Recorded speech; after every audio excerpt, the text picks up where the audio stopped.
Hello students, આજે આપણે રસાયણ વિજ્ઞાનની અંદર બેટરી વિશે વાત કરીશું. તો એમાં બે પ્રકારની બેટરી છે, એક પ્રાથમિક બેટરી અને એક દ્વિતીયક. તો સૌથી પહેલાં બેટરી, તો કે કોઈ પણ બેટરી છે એ બેટરી અથવા કોષ જેનો આપણે વિદ્યુત ઉર્જા માટે સ્ત્રોત તરીકે ઉપયોગ કરીએ છીએ તે મૂળભૂત રીતે શેનું બનેલું હોય છે? તો કે ગેલ્વેનિક કોષનું, જેમાં રેડોક્સ પ્રક્રિયાની રાસાયણિક ઉર્જાને વિદ્યુત ઉર્જામાં આપણે પરિવર્તિત કરીએ છીએ. તો રેડોક્સ પ્રક્રિયા એટલે એવી પ્રક્રિયા કે જેની અંદર ઓક્સિડેશન અને રિડક્શન બંને પ્રક્રિયાઓ થતી હોય. તો હવે ઓક્સિડેશન અને રિડક્શન પ્રક્રિયા થાય છે તો એમાં શું થાય છે? તો કે ઓક્સિડેશન અને રિડક્શન પ્રક્રિયા થવાના કારણે એમાંથી ઇલેક્ટ્રોન ઉત્પન્ન થાય છે અને એમાંથી શું ઉત્પન્ન થાય છે? વિદ્યુત. એટલે કે આપણે એમાં શું કરીએ છીએ? તો રાસાયણિક પ્રક્રિયા દ્વારા વિદ્યુત ઉત્પન્ન કરીએ છીએ.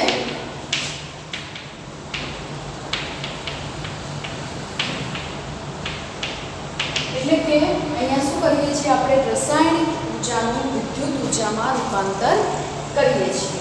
બરાબર છે? તો અહીંયા બેટરીના પ્રાયોગિક ઉપયોગ માટે શક્ય તેટલી હલકી હોવી જોઈએ, નક્કર હોવી જોઈએ અને તેનો વોલ્ટેજ વપરાશ દરમિયાન નોંધપાત્ર રીતે બદલાતો હોવો જોઈએ નહીં. મતલબ કે બેટરી હોય તો એવી હોવી જોઈએ કે જે વજનમાં હલકી હોય, નક્કર હોય અને તમે એનો યુઝ કરો ત્યારે એના જે વોલ્ટ હોય એ બદલાતા હોવા જોઈએ નહીં. ધારો કે આપણે એવું કહીએ કે આ બેટરી 1.1 વોલ્ટની છે, તો તમે જ્યારે એનો યુઝ કરો છો ત્યારે એની અંદરના જે વોલ્ટ છે એમાં ફેરફાર થવો જોઈએ નહીં. એક સદંતર 1.1 વોલ્ટ જ આપવો જોઈએ. અહીંયા બે પ્રકારની બેટરી છે. એમાં સૌથી પહેલાં છે પ્રાથમિક બેટરી. તો પ્રાથમિક બેટરીમાં પ્રક્રિયા માત્ર એક જ વખત થાય છે અને કેટલાક ટાઈમના વપરાશ પછી એનો તમે પુનઃ ઉપયોગ કરી શકતા નથી. તો એમાં સૌથી પહેલાં છે આ પ્રકારની ખૂબ જ જાણીતી બેટરીમાં સૌથી પહેલાં છે સૂકો કોષ, જેનું નામ છે લેક્લાન્સ કોષ. જેનું નામ પડેલું છે એની શોધ કરનાર વૈજ્ઞાનિકના નામ ઉપરથી. લેક્લાન્સ એ સૂકા કોષની શોધ કરનારો હતો, એટલા માટે આપણે એને લેક્લાન્સ કોષ તરીકે પણ ઓળખીએ છીએ. અને એ તમને સામાન્ય રીતે ટ્રાન્ઝિસ્ટર અને ઘડિયાળમાં જોવા મળે છે. આપણે જે મોટા પેન્સિલ વાળા કે અથવા ગોળ મોટા જે આવે છે નળાકાર શેપના પાવર, એ પાવર જે છે એ લેક્લાન્સ કોષ છે કે જેનો આપણે એકવાર યુઝ કરીએ છીએ પછી આપણે એનો ફરીથી યુઝ કરી શકતા નથી. એને આપણે શું કરી દેવો પડે છે? ફેંકી દેવો પડે છે.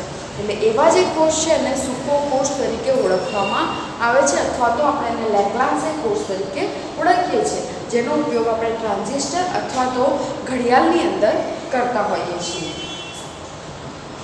અહીંયા આપણે જો તમને આકૃતિ આપેલી છે કે આવું એક પાત્ર છે.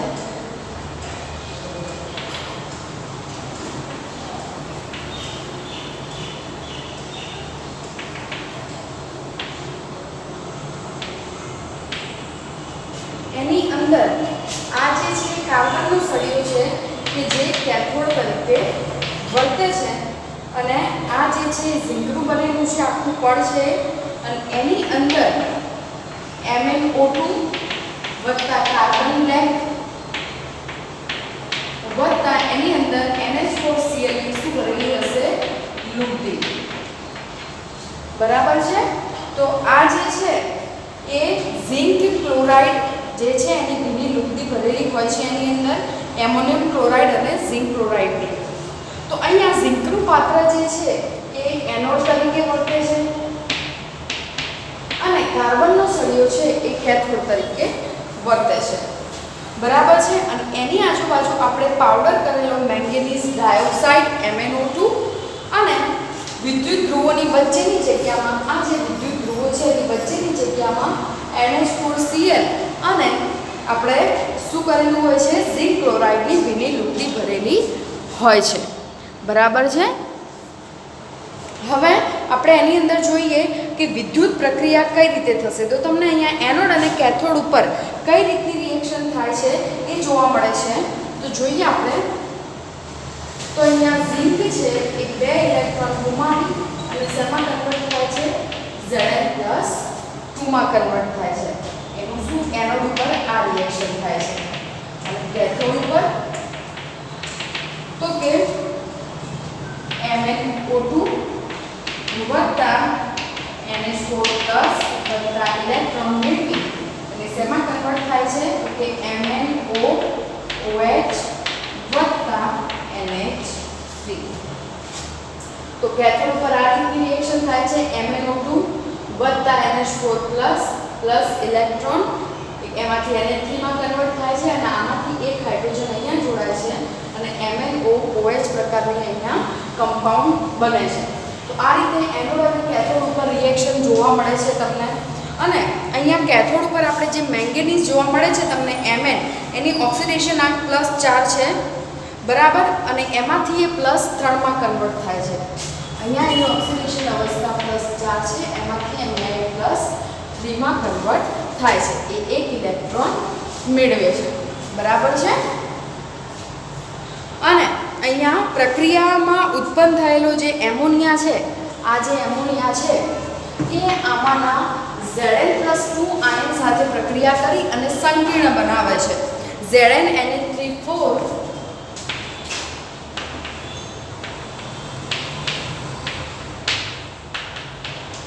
આવા પ્રકારનો કંઈક સંકીર્ણ બનાવે છે. આમાંથી ઉત્પન્ન થયેલો એમોનિયા અને આમાં ઉત્પન્ન થતો Zn+2 એનોડ અને કેથોડ ઉપરના આ બંને જે ઉત્પન્ન થાય છે એ બંને ભેગા થઈ અને એક આવો કંઈક સંકીર્ણ બનાવે છે ZnNH3 બરાબર છે. હવે આગળ છે મર્ક્યુરી કોષ. આગળ આપણે શેની વાત કરીશું? મર્ક્યુરી કોષની. તો મર્ક્યુરી કોષ જે છે એ નિમ્ન પ્રવાહ ઉપકરણ જેવો કે સાંભળવાના સાધનો અને ઘડિયાળો વગેરેમાં ઉપયોગી છે. જે ગોળ સેલ આવે છે આપણે જે નાનો ગોળ આટલો નાનો સેલ આવે છે જે આપણે યુઝ કરતા હોઈએ છીએ કાંડા ઘડિયાળ બધાની અંદર એને આપણે કેવો કોષ કહીએ છીએ? મર્ક્યુરી કોષ. અને એનો પણ આપણે ફરીથી યુઝ કરી શકતા નથી. આપણે સેલ શું કરવો પડે છે? બદલાવવો પડે છે. તો આ જે છે કોષ કે એકવાર વપરાશ થયા પછી તમે એનો પુનઃ ઉપયોગ નથી કરી શકતા એવા કોષને આપણે પ્રાથમિક કોષ કહીએ છીએ બરાબર છે. અહીંયા તમે જોશો તો ઝિંકનો મર્ક્યુરી સાથેનું સરંસ એટલે કે ZnHg એમાર્ગમ પણ કહી શકીએ અને આપણે સરંસ પણ કહી શકીએ એ છે એ અહીંયા એનોડ તરીકે વર્તે છે. અને HgO અને કાર્બનની લુગદી એ કેથોડ તરીકે વર્તે છે. તો તમને એક્ઝામની અંદર કયા કોષની અંદર કયો એનોડ છે કયો કેથોડ છે એ પૂછાતું હોય છે બરાબર છે MCQ ની અંદર. તો આપણે જેટલા પણ કોષ છે એ કોષની અંદર કયો એનોડ કયો કેથોડ છે એ આપણને ખબર હોવી જોઈએ બરાબર. આની પહેલાં આપણે કયો કોષ જોયો તો કે લેક્રાન્સે કોષ. એની અંદર એનોડ તરીકે ઝિંક હતો અને કેથોડ તરીકે કાર્બનનો સળિયો હતો બરાબર છે. અને એની વચ્ચે આપણે MnO2 NH4Cl અને ZnCl2 ની લુગદી ભરેલી હતી. એ બંને વિદ્યુત ધ્રુવ હોય છે. એ રીતે અહીંયા શું થશે? ZnHg એટલે કે ઝિંક મર્ક્યુરી સરંસ અથવા તો તમે ઝિંક એમાલ્ગમ પણ કહી શકો છો એ એનોડ તરીકે વર્તે છે. અને HgO વત્તા કાર્બનની લુગદી મર્ક્યુરી ઓક્સાઇડ વત્તા કાર્બનની લુગદી એ શું વર્તે છે? અહીંયા કેથોડ તરીકે વર્તે છે બરાબર છે. વિદ્યુત વિભાજક KOH અને ZnO ની લુગદી હોય છે અને એની અંદર KOH અને ZnO ની પણ લુગદી ભરેલી હોય છે. તો અહીંયા જો એનોડ ઉપર કઈ પ્રક્રિયા થાય છે તો કે ZnHg છે એ OH માઈનસ સાથે પ્રક્રિયા કરી અને ZnO વત્તા H2O બનાવે છે બરાબર છે. અને કેથોડ ઉપર શું રિએક્શન થાય છે તો કે HgO એ H2O વત્તા 2 ઇલેક્ટ્રોન મેળવી અને Hg વત્તા 2OH માઈનસ. તો જો તમે એનોડ ઉપર શું પ્રક્રિયા થાય છે? આ જે OH માઈનસ છે બે એ બંને એના ઇલેક્ટ્રોન આપી અને H2O માં કન્વર્ટ થાય છે અને અહીંયા એ બંને ઇલેક્ટ્રોન Hg મેળવે છે. બરાબર છે. અહીંયા Hg+2 માં હશે એ બે ઇલેક્ટ્રોન મેળવી અને શેમાં કન્વર્ટ થઈ જાય છે? Hg માં, એટલે કે મર્ક્યુરીમાં કન્વર્ટ થાય છે. તો આ રીતે અહીંયા જે કોષ છે આપણો એના ઉપર એનોડ અને કેથોડ પ્રકારની રિએક્શન જોવા મળે છે. બરાબર છે. અને આનો જે કોષ પોટેન્શિયલ છે એ 1.35 વોલ્ટ જેટલો હોય છે. બરાબર છે. એટલે કે એની આવરદા દરમિયાન તે અચળ રહે છે, કારણ કે પ્રક્રિયા કોઈપણ આયનને કોષમાં આવરદા દ્રાવણમાં સમાવિષ્ટ કરતા નથી. એટલે આ જે પ્રક્રિયા છે એ પ્રક્રિયા જ્યાં સુધી કોષ ચાલે છે, જ્યાં સુધી આપણે સેલનો ઉપયોગ કરીએ છીએ ત્યાં સુધી આ જે છે એ પોટેન્શિયલ એ અચળ રહે છે. એની અંદર બીજી કોઈ રિએક્શન ઇન્વોલ્વ થવા દેતા નથી માટે. બરાબર છે. અને આપણે આના પહેલાં જે કોષ જોયો લેક્લાન્સે કોષ હતો એનો જે વોલ્ટ હતો એ 1.5 વોલ્ટ હતો અને આનો કેટલો છે? 1.35 વોલ્ટ. તો અહીંયા તમારે જે યાદ રાખવા જેવી વસ્તુઓ છે કે જે MCQમાં પૂછાઈ શકે, એમાંથી પહેલાં તો વોલ્ટ પૂછાઈ શકે, કઈ બેટરીનો કેટલો વોલ્ટ છે એ, અથવા તમને એ પ્રમાણે પણ પૂછાતું હોય છે કે આવી બેટરીને મેં સમાંતર જોડાણ અથવા તો શ્રેણી જોડાણ આપેલું હોય તો કેટલો વોલ્ટ ઉત્પન્ન કરી શકે. તો એનો જવાબ ક્યારે તમે આપી શકો કે જ્યારે તમને ખબર હોય કે કઈ બેટરીનો વોલ્ટેજ કેટલો છે, પછી તમે સમાંતર જોડાણ કે શ્રેણી જોડાણ કરી અને એ પ્રમાણે સાદુરૂપ આપો તો તમને શું મળી જશે? એનો જવાબ મળશે કે ભાઈ એટલી બેટરી ભેગી થઈ અને કેટલો વોલ્ટ ઉત્પન્ન કરી શકે. બરાબર છે. બીજું તમને એવું પૂછાઈ શકે એનોડ કેથોડ. પછી એવું પૂછાઈ શકે કે વચ્ચે જે આપણે વિદ્યુત ધ્રુવો છે એની વચ્ચે શેની લુગદી ભરેલી હોય છે. તો આ પ્રકારના જે છે એ ક્વેશ્ચન્સ તમને પૂછાતા હોય છે. બરાબર. અથવા એમ પણ પૂછાઈ શકે કે નીચેનામાંથી એવો કયો કોષ છે જેનો પુનઃ ઉપયોગ આપણે કરી શકતા નથી. બરાબર. તો તમને દ્વિતીય કોષમાંથી પણ આપેલા હોય 1-2 ઉદાહરણ અને પ્રાથમિકમાંથી એક આપેલું હોય, તો તમારે કયો ચૂઝ કરવાનો છે કે જેનો આપણે ફરીથી ઉપયોગ નથી કરી શકતા? યા તો લેક્લાન્સે આપ્યો હોય ઓપ્શનમાં તો એ, અને મર્ક્યુરી આપ્યો હોય તો એ. એ બંને કોષ એવા છે કે જેનો તમે એકવાર ઉપયોગ કર્યા પછી ફરીથી ઉપયોગ કરી શકતા નથી. બરાબર છે. હવે આગળ આપણે જોઈશું દ્વિતીયક કોષ.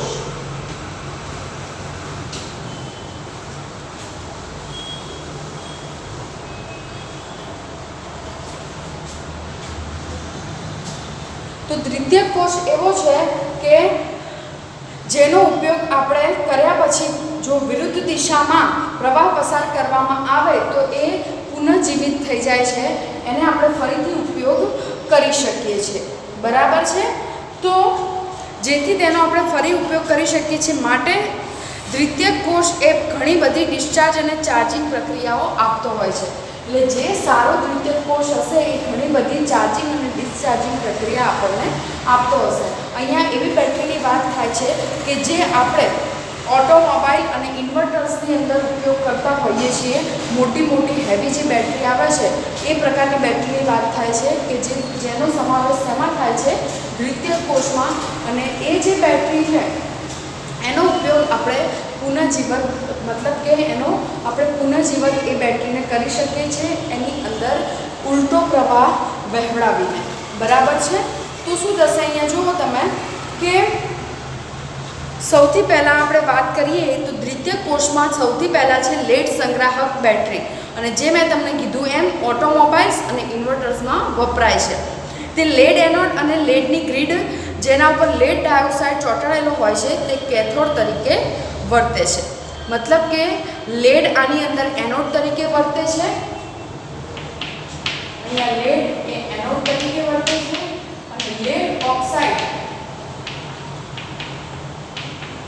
એ શેના તરીકે વર્તે છે? એટલે કેથોડ તરીકે વર્તે છે. બરાબર છે. તો તમને આકૃતિ આપેલી છે બુકની અંદર 3.10 માં કે જેની અંદર તમને એનોડ અને કેથોડ દર્શાવેલા આપ્યા છે. બરાબર છે. તો અહીંયા આપણે જે યુઝ કરીએ છીએ એ છે 38% સલ્ફ્યુરિક એસિડનું દ્રાવણ, જે અહીંયા વિદ્યુત વિભાજ્ય તરીકે વપરાય છે. શેનું દ્રાવણ લઈએ છીએ તો કે 38% સલ્ફ્યુરિક એસિડ H2SO4 નું દ્રાવણ આપણે એની અંદર લઈએ છીએ જેનો આપણે અહીંયા વિદ્યુત વિભાજ્ય તરીકે ઉપયોગ કરીએ છીએ. તો આજે વાત કરીએ છીએ લેડ સંગ્રાહક બેટરી. લેડ સંગ્રાહક બેટરી કઈ કઈ જગ્યાએ યુઝ થાય તો કે ઓટોમોબાઈલ્સ, ઇન્વર્ટર્સ એ બધાની જગ્યાએ આપણે એનો યુઝ કરતા હોઈએ છીએ. એની અંદર લેડ એ એનોડ તરીકે વર્તે છે, લેડ ઓક્સાઇડ એ કેથોડ તરીકે વર્તે છે. એની અંદર આપણે 38% H2SO4 નું દ્રાવણ વિદ્યુત વિભાજ્ય તરીકે લઈએ છીએ. બરાબર છે. તો અહીંયા તમને આપી છે એનોડ અને કેથોડ પર થતી પ્રક્રિયા. તો આમાં લેડ છે એ SO4 સાથે પ્રક્રિયા કરી અને લેડ સલ્ફેટ બનાવે છે.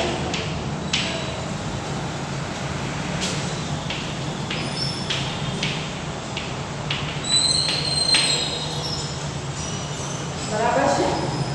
અહીંયા પહેલા લેડ સ્વરૂપે હતું Pb, એટલે આની ઓક્સિડેશન અવસ્થા 0 હતી. જ્યારે લેડ સલ્ફેટ બન્યું ત્યારે એની ઓક્સિડેશન અવસ્થા શું થઈ ગઈ? +2. બરાબર છે. એટલે એને શું કર્યા? 2 ઇલેક્ટ્રોન ગુમાવે. હવે અહીંયા જુઓ PbO2 SO4 -2 વત્તા 4H+ જે H2SO4 વાળો છે એ 2 ઇલેક્ટ્રોન મેળવશે અને શેમાં કન્વર્ટ થશે તો કે PbSO4 વત્તા 2H2O. તો અહીંયા જુઓ લેડ ઓક્સાઇડ છે એ અહીંયા SO4 સાથે પ્રક્રિયા કરી અને શું બનાવે છે? લેડ સલ્ફેટ બનાવે છે. અને આમાંનો જે હાઇડ્રોજન છે એ શું કરે છે? ઓક્સિજન સાથે આમાંના ઓક્સિજન સાથે જોડાય અને શું બનાવે છે? પાણી બનાવે છે. બરાબર છે. તો અહીંયા આપણે જોઈ શકીએ છીએ આ એનોડ ઉપરની રિએક્શન છે અને આ કેથોડ ઉપરની રિએક્શન છે. હવે તમે જોઈ શકો છો કે બંનેની અંદર તમને સેમ લિક્વિડ મળે છે, લેડ સલ્ફેટ, લેડ સલ્ફેટ. તો હવે જ્યારે આપણે આનાથી ઉલટી પ્રક્રિયા કરાવીશું, આ બાજુ પ્રક્રિયા કરાવીએ છીએ તો લેડ સલ્ફેટ મળે છે, પરંતુ આપણે પ્રતિગામી દિશામાં પ્રક્રિયા આગળ વધારીશું તો આપણે જોઈ શકીએ છીએ કે લેડ સલ્ફેટમાંથી લેડ ઓક્સાઇડ મળશે અને લેડ મળશે. એટલે કે ફરીથી બેટરી પાછી કામ કરવા માટે યોગ્ય થઈ જશે, કારણ કે આપણે લેડ સલ્ફેટમાંથી પાછું શું બનાવીએ છીએ? લેડ અને લેડ ઓક્સાઇડ. તો એ લેડ અને લેડ ઓક્સાઇડ બની જશે તો ફરીથી પાછી જે રિએક્શન આ પ્રમાણે થતી હતી પુરોગામી દિશામાં એમ થવા માંડે તો ફરીથી પાછી જે બેટરી છે એ કામ કરવા માંડશે. સમજો છો વસ્તુ કે સૌથી પહેલા આપણે એનોડ અને કેથોડ ઉપર રિએક્શન કરી તો બંનેમાંથી લેડ સલ્ફેટ બને છે. બરાબર છે. હવે આ રિએક્શનનો પ્રતિગામી દિશામાં આગળ વધારો તો અહીંયા લેડ સલ્ફેટમાંથી લેડ ઓક્સાઇડ બનશે અને અહીંયા લેડ સલ્ફેટમાંથી લેડ બનશે. બરાબર. એટલે કે ફરીથી પાછા બે પ્રક્રિયા આપણને મળી ગયા છે કે જે પાછા આ દિશામાં પ્રક્રિયા આગળ વધારવા માટે ઉપયોગી બનશે. બરાબર છે.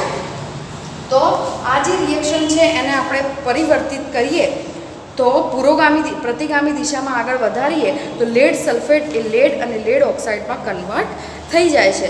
એટલા માટે આપણે એનો ફરીથી યુઝ કરી શકીએ છીએ. આગળ છે નિકલ કેડમિયમ કોષ. અને આ કોષ છે એનું આયુષ્ય લેડ સંગ્રાહક કરતાં વધારે છે. બરાબર છે. અને ઉત્પાદન કરવું પણ આનું ઘણું મોંઘું છે. એટલે આના વિશે આપણે કંઈ બહુ ખાસ વાત કરવાના છીએ નહીં, પણ તમને અહીંયા એક ડિસ્ચાર્જ પ્રક્રિયા આપેલી છે કેડમિયમ નિકલ કોષની કે એની અંદર ડિસ્ચાર્જિંગ કઈ રીતે થાય છે. બસ બાકી અહીંયા કેડમિયમ નિકલ કોષ વિશે કંઈ ખાસ વાત કરેલી નથી. ખાલી એટલી વસ્તુ યાદ રાખવાની છે કે એનું આયુષ્ય લેડ સંગ્રાહક કરતાં વધારે છે અને એનું ઉત્પાદન મોંઘું છે. કદાચ પૂછાય તો એની ડિસ્ચાર્જિંગ પ્રક્રિયા પૂછાય. હવે આગળ છે બળતણ કોષ. તો બળતણ કોષ એ તાપીય પ્લાન્ટમાં વિદ્યુતનું ઉત્પાદન વધુ અસરકારક પદ્ધતિ નથી. તો અને તે પ્રદૂષણનો મુખ્ય સ્ત્રોત બને છે. મતલબ કે આપણે કોલસા કે એ બધાનો ઉપયોગ કરી અને જો વિદ્યુતનું ઉત્પાદન કરીએ તો એના કારણે પોલ્યુશન થાય છે. બરાબર છે. એટલે એટલો બધો સારો ઓપ્શન છે નહીં. આવા પ્લાન્ટમાં અસલીગત ઈંધણ રાસાયણિક ઉર્જામાં આપણે શરૂઆતમાં પાણીના ઊંચા દબાણે અને વરાળમાં ફેરવી અને વપરાઈ જાય છે અને આને તે પછી વિદ્યુત ઉત્પન્ન કરવા માટે ટર્બાઇનને ચાલુ રાખવામાં વપરાય છે. તો આપણે પાણીનો ઉપયોગ કરી અને પણ વિદ્યુત ઉત્પન્ન કરી શકીએ છીએ. ગેલ્વેનિક કોષ રાસાયણિક ઉર્જાનું શું કરે છે? સીધું વિદ્યુત ઉર્જામાં રૂપાંતર કરે છે. એટલે આપણે એવી કોઈ કેમિકલ રિએક્શન કરાવવાની કે જે પર્યાવરણ માટે એટલી બધી હાર્મફુલ હોય નહીં અને જે રાસાયણિક ઉર્જાનું વિદ્યુત ઉર્જામાં રૂપાંતર કરી શકે. બરાબર છે. ખૂબ જ અહીંયા જો તમને તે ખૂબ જ ક્ષમતાવાળો છે. હવે એ શક્ય બન્યું છે કે આવા કોષ જેમાં પ્રક્રિયકો સતત રીતે વિદ્યુત ધ્રુવને પૂરા પાડવામાં આવે છે અને નિપજોને વિદ્યુત વિભાજનીય ભાગમાંથી સતત દૂર કરવામાં આવે છે. તો હવે આ શું કરવામાં આવે છે કે સતત નિપજ ઉમેરવામાં આવે છે, પ્રક્રિયકો સતત ઉમેરવામાં આવે છે અને નિપજને સતત એ જે રિએક્શન પૂરી થાય પછી નિપજોને બહાર કાઢવામાં આવે છે. બરાબર છે. ગેલ્વેનિક કોષ જેમને એવી રીતે ડિઝાઇન કરેલ છે જેથી હાઇડ્રોજન, મિથેન, મિથેનોલ વગેરે જેવા ઇંધણોની રાસાયણિક ઉર્જા સીધા વિદ્યુત ઉર્જામાં આપણે પરિવર્તન કરી શકીએ છીએ. એને આપણે બળતણ કોષ કહીએ છીએ. તો એમાં શું કરવામાં આવે છે કે હાઇડ્રોજન, મિથેન અને મિથેનોલ એ બધા ઇંધણ તરીકે વપરાય છે. તમે 10મા ધોરણમાં ભણી ચૂક્યા છો. તો એ ઇંધણ તરીકે વપરાતી આ જે 3 વસ્તુ છે એ 3 વસ્તુને આપણે ડાયરેક્ટલી શું કરી શકીએ છીએ ઉર્જામાં એમાંથી જે ઉર્જા મળે છે એનો ડાયરેક્ટ આપણે વિદ્યુત ઉર્જામાં રૂપાંતર કરી શકીએ છીએ. અને એ જે કોષ છે એને આપણે બળતણ કોષ કહીએ છીએ. સૌથી વધુ સફળ એક બળતણ કોષમાં હાઇડ્રોજનની ઓક્સિજન સાથેની પ્રક્રિયાથી પાણી બનવાની દહન પ્રક્રિયાનો ઉપયોગમાં લેવામાં આવે છે. એટલે કે જો અહીંયા હાઇડ્રોજન અને ઓક્સિજન એકબીજા સાથે રિએક્શન કરી અને પાણી બનાવે છે. બરાબર છે. અને એની જે દહન પ્રક્રિયા છે એ પ્રક્રિયાનો ઉપયોગ અહીંયા કરવામાં આવે છે. આ કોષનો ઉપયોગ એપોલો અવકાશ કાર્યક્રમમાં વિદ્યુતીય શક્તિ પૂરી કરવા માટે કરવામાં આવેલો હતો. કે પ્રક્રિયા દરમિયાન જે પણ પાણી ઉત્પન્ન થાય છે એને સંકલિત કરી અને અવકાશ યાત્રી અને પીવા માટેના પાણી તરીકે ઉપયોગ કરી શકતા હતા. શું થતું હતું કે હાઇડ્રોજનનું ઓક્સિજન સાથે રિએક્શન કરાવે એટલે એની અંદરથી જે એનર્જી મળે છે એ મળશે. બીજું કે એમાંથી જે પાણી ઉત્પન્ન થાય છે એનો ઉપયોગ આપણે પાણી પીવા માટે પણ કરી શકીએ છીએ. બરાબર છે. એટલે એ વસ્તુ જ્યારે અપોલોની અંદર અપોલો યાન મોકલવામાં આવ્યું હતું ત્યારે આ પદ્ધતિનો ઉપયોગ કર્યો હતો કે હાઇડ્રોજન અને ઓક્સિજન દ્વારા જે ફ્યુલ તરીકે ઉત્પન્ન થાય ઉપયોગ થાય એ અને એ બંનેના રિએક્શનથી જે પાણી ઉત્પન્ન થાય એનો સંગ્રહ કરી અને અવકાશ યાત્રીઓ એને પાણી પીવા તરીકે ઉપયોગ કરતા હતા. આ કોષમાં હાઇડ્રોજન અને ઓક્સિજન છિદ્રાળુ કાર્બન વિદ્યુતધ્રુવ મારફતે સાંદ્ર જલીય સોડિયમ હાઇડ્રોક્સાઇડ NaOH ના દ્રાવણમાં પસાર કરવામાં આવે છે. શું કરવાનું છે? હાઇડ્રોજન અને ઓક્સિજનને છિદ્રાળુ કાર્બન વિદ્યુતધ્રુવ મારફતે સાંદ્ર જલીય એટલે પાણીમાં બનાવેલું દ્રાવણ પણ કેવું એકદમ સાંદ્ર. બરાબર. એના દ્રાવણમાંથી પસાર કરવામાં આવે છે અને ખૂબ જ ઝીણો કરેલો પ્લેટિનમ અથવા પેલેડિયમ ધાતુ જેવો ઉદ્દીપકો વિદ્યુત ધ્રુવના પ્રક્રિયાનો વેગ વધારવા માટે ઉપયોગમાં લેવામાં આવે છે. અહીંયા ઉદ્દીપક તરીકે આપણે શું લઈએ છીએ તો કે પ્લેટિનમ અને પેલેડિયમ જેવી ધાતુ. તો અહીંયા જો કેથોડ તરીકે શું યુઝ થશે તો કે ઓક્સિજન H2O વત્તા it gives